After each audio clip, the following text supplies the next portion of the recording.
पछिल्लो समय सर्वत्र चर्चा बटुल्न सफल एकजना 19 वर्षीय युवा विजय साईको स्मरण क्षमतामाथि धेरैले प्रश्न चिन्ह समेत खडा गरिरहेका छन्। कतिपयले सबै फेक हो भनिरहेका छन् भने कतिपयले चर्चा बटुल्नकै लागि विजयले सब नाटक गरिरहेको भनेका छन्। तर त्योभन्दा धेरैले विजयसँग साँच्चीकै यस्तो कला छ, विजय एक अद्भुत क्षमता भएको व्यक्ति हो, उनलाई अझै हौसला दिनुपर्छ र सम्बन्धित निकायबाट यस्तो कलाको यस्तो क्षमताको संरक्षण गरिनुपर्छ भन्ने तर्क समेत आएका छन्। कतिले ट्रोल बनाए, कतिले प्रशंसा गरे भन्दा पनि आज हामी तपाईलाई जानकारी दिँदैछौँ कि विजयमा त्यस्तो क्षमता एकाएक कसरी आयो। के हामी पनि विजय जस्तै बन्न सक्दैनौँ? के यसभन्दा अघि विजय जस्तो अरू कोही व्यक्ति थिएन? हो, यिनै प्रश्नको जवाफ दिँदैछौँ। तपाईँ विश्वास गर्नुहोस् या नगर्नुहोस्, यदि हामीले पनि इच्छा राख्ने हो र त्यही अनुसारको साधना गर्न सक्ने हो भने हामी पनि विजय जस्तै मेमोरी किङ बन्न सक्छौँ। किनकि यसअघि पनि यस्ता व्यक्तिहरू थिए र अहिले पनि छन् जो यही साधनाबाट बनेका छन्। सुन्दा रोचक कथा जस्तो लाग्ने यो कहानी कुनै कथा होइन, वास्तविकता हो जुन हामी यसपछि यहाँ प्रस्तुत गर्दैछौँ। तपाईँ पनि पुरा साधना गरेर विजय साई जस्तै मेमोरी किङ बन्न चाहनुहुन्छ भने यो भिडियोलाई कति पनि स्किप नगरी अन्तिमसम्म हेर्नुहोस् र ध्यान दिएर पनि सुन्नुहोस्। यो पुरै सुनिसकेपछि तपाईमा पनि एउटा यस्तो आत्मबल आउनेछ कि जुन आत्मबलले तपाईलाई विजय साई भन्दा पनि ट्यालेन्ट बन्न सघाउनेछ। अब धेरै नबोली यो भिडियोलाई सिधै सुरु गर्छु। म फेरि पनि अनुरोध गर्छु भिडियो पुरा हेर्नुहोला।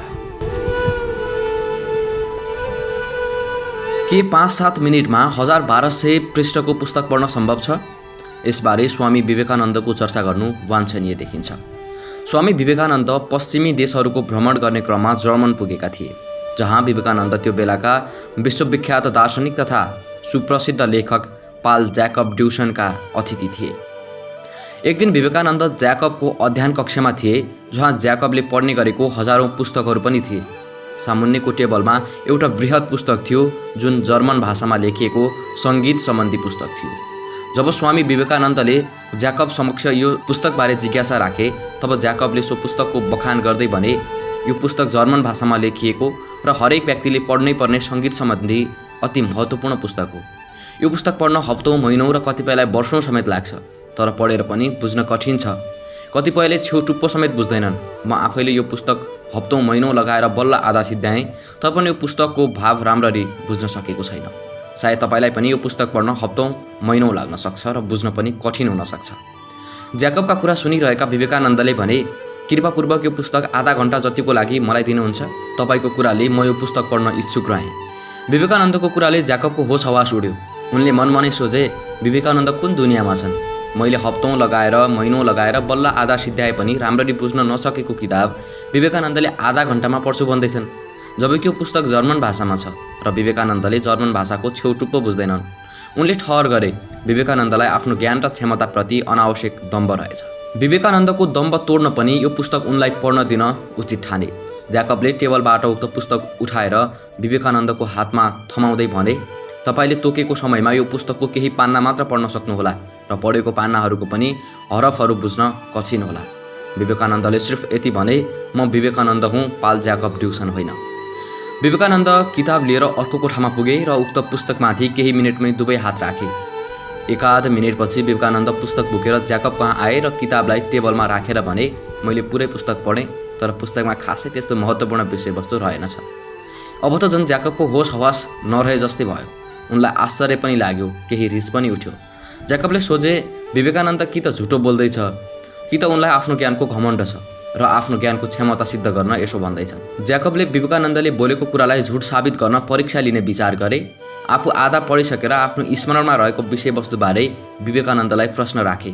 अब चाहिँ ज्याकब आश्चर्यको सीमा नागेर पागल हुन थालिसकेका थिए, किनकि विवेकानन्दले ज्याकबद्वारा सोधेका प्रश्नको अक्षरंश जवाफ मात्र दिएनन्, उक्त प्रश्नहरू कति नम्बर पेज र कति हरफसँग सम्बन्धित छ त्यो पनि जवाफ दिए।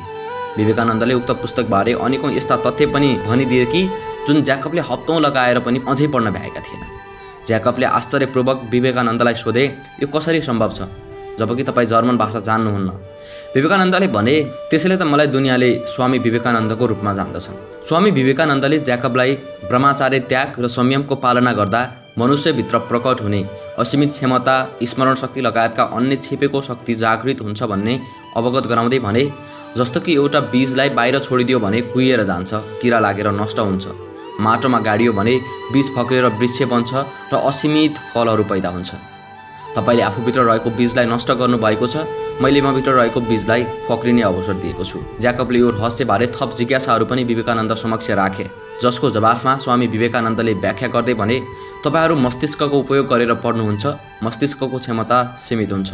म आफूभित्रको चेतना उपयोग गरेर पढ्छु, चेतनाको क्षमता असीमित हुन्छ। पछि के भयो थाहा छ?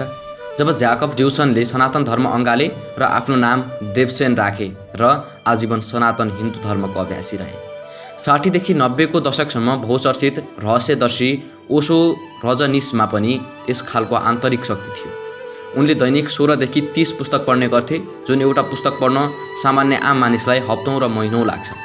ओशोले पुस्तक पढिसकेर अन्त्यमा आफ्नो हस्ताक्षर गर्थे।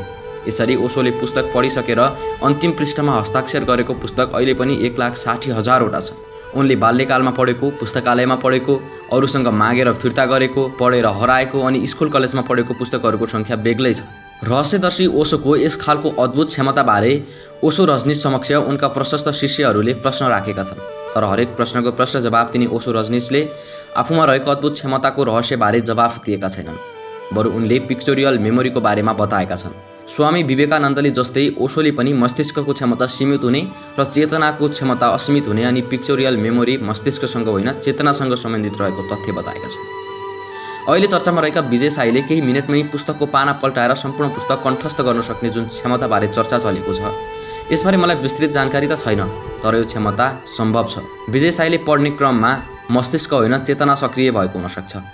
वास्तवमा पूर्वीय सभ्यतामा यो नौलो विषय थिएन। पूर्वीय सभ्यताको मूल जरो ज्ञान र शिक्षा विलुप्त हुँदै पराई ज्ञान, संस्कृत र शिक्षाको हालिमुहाली हुँदै जाँदा यी विषय हाम्रो लागि आश्चर्य र नौलो लाग्न थालेको हो।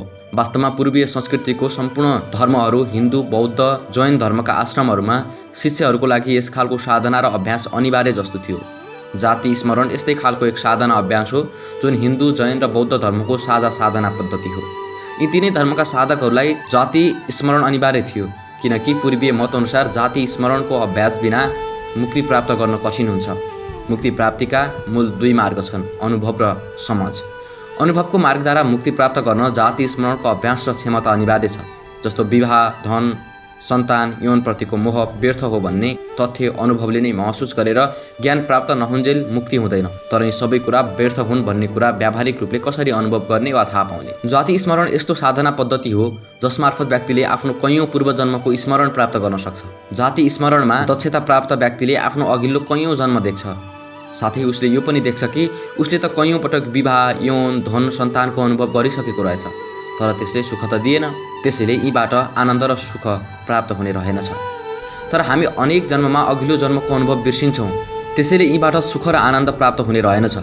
तर हामी हरेक जन्ममा अघिल्लो जन्मको अनुभव बिर्सिन्छौँ र त्यही कुरा फेरि प्राप्त गर्न जिन्दगीभर लागि पर्छौँ। यस मूर्खताको पूर्ण विराम जाति स्मरणको अभ्यास गरेर अघिल्लो कैयौं जन्मको अनुभव स्मरणपछि मात्र सम्भव छ।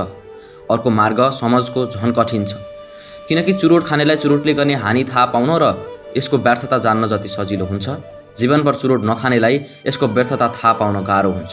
कार चढ्नेलाई कारले सिर्जना गर्ने झन्झट र तनाव थाहा हुन्छ, तर कार नहुनेलाई कारले सिर्जना गर्ने झन्झट र तनाव थाहा हुँदैन। समझको बाटोबाट मुक्तिको दिशा समात्न अझ बढी चेतना जागृत हुनुपर्छ। समष्टिमा पिक्चोरियल मेमोरी पूर्वीय सभ्यतामा नौलो विषय होइन, बरु अनिवार्य पक्ष थियो। पूर्वमा आफ्नो प्राचीन ज्ञानहरू विलुप्त हुँदै जाँदा र भुस्या पात्रहरूमा देशको नेतृत्व हुँदै जाँदा यस खालको अद्भुत ज्ञान र शिक्षा हराउँदै गएको। जब भारतको इतिहास र संस्कृतिको क ख ग नजान्ने राहुल सोनियाहरू भारतको सत्ताको केन्द्रमा पुग्छन् अनि पशुपतिनाथमा पाइला टेक्न लाज मान्ने र आध्यात्मको अपरि नजान्ने पात्रहरू नेपालको सत्ताको केन्द्रमा पुग्छन्, तब यस खालको दुर्भाग्य निम्तिनु स्वाभाविक हो। अनि यस्ता गहन अर्थ र गहिरो वैज्ञानिक रहस्य बोकेको विषयहरू आश्चर्य, अविश्वास र वाहियातको विषय बन्न जान्छ।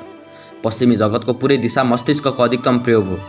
पश्चिमी जगतको अहिलेसम्मको सबैभन्दा प्रतिभावान मानिएको अल्बर्ट आइन्स्टाइनले पनि मस्तिष्कको अधिकतम प्रयोग गरेका हुन्, त्यो पनि 55% भन्दा कम। मस्तिष्कको 2 भागमध्ये आधा भागको 55% मात्रै प्रयोग गरेका हुन्। मस्तिष्कको 2 भाग सक्रिय भएर 100% प्रयोग हुन थाल्यो भने अद्भुत नतिजा प्राप्त हुन्छ भन्छन् पूर्वीय रहस्यदर्शीहरू। चेतनाको प्रयोग त झन् मस्तिष्कको प्रयोगभन्दा निकै शक्तिशाली प्रयोग हो। चेतना शक्तिको उच्चतम प्रयोग गर्न सके जुन क्षमता विवेकानन्द, बुद्ध, कृष्ण र ओशोमा थियो, अल्बर्ट आइन्स्टाइनले कल्पना पनि गरेनन्। बुद्धत्व मस्तिष्कभन्दा परको स्थिति हो। मस्तिष्कको प्रयोगमा अहिलेसम्म रुमल्लिरहेको पश्चिमी सभ्यताले बुद्ध पुरुषहरूको यो देशमा अतिक्रमण गरिरहेको कटु अर्थात् दुर्भाग्यपूर्ण होइन र? यो दोष कसको? आफ्नो हिरा नचिन्ने तर पराईको कोइला चापेर बस्ने कुबुद्धिबाट हामी कहिले मुक्ति हुने?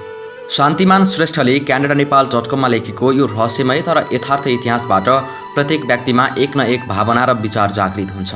सायद त्यही पूर्वीय संस्कृतिको उपज हुनुपर्छ विजयशाही। यो अवस्थामा त हामीले विजयलाई मोटिभेट गर्नुपर्छ, डिमोटिभेट होइन। अगाडि बढ्न सघाउनुपर्छ, खुट्टा तान्ने होइन। जय नेपाल।